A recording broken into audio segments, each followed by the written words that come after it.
গ্রামের মাঝখানে ছিল এক পুরনো চায়ের দোকান। দিনে দোকানদার খোকা মিয়া চা বিক্রি করলেও রাতে দোকানটি ভুতুড়ে নীরবতার ঢেকে যেত। কথিত ছিল বহু বছর আগে সেখানে এক অচেনা লোক চা খেতে এসে হঠাৎ মারা যায়। তারপর থেকে দোকানে অদ্ভুত ঘটনা ঘটতে থাকে। রাত গভীর হলে পাশ দিয়ে যারা হেঁটে যেত তারা কানে অদ্ভুত ফিসফিসানি শুনত, এক কাপ চা। অনেকেই বলত দোকানের ভিতর থেকে ধোঁয়া বের হয়, অথচ ভিতরে কেউ থাকে না।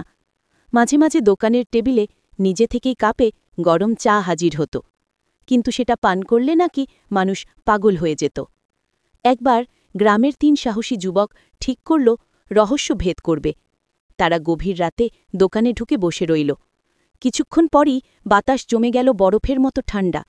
টেবিলে হঠাৎ ধোঁয়া উঠল, আর দেখা গেল কাপ ভরে গেছে কালচে চা দিয়ে। কাপের ভেতর থেকে চোখের মতো ২টি বিন্দু তাকিয়ে আছে তাদের দিকে।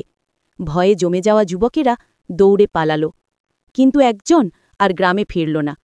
সকালে তার চিহ্ন পাওয়া গেল দোকানের টেবিলে। ফাঁকা কাপের ভেতর তার প্রতিবিম্ব বন্দী হয়ে আছে। সেই থেকে গ্রামের মানুষ বিশ্বাস করে যে কেউ রাতের বেলা অভিশপ্ত দোকানে চা খাবে, সে আর কখনো মুক্তি পাবে না।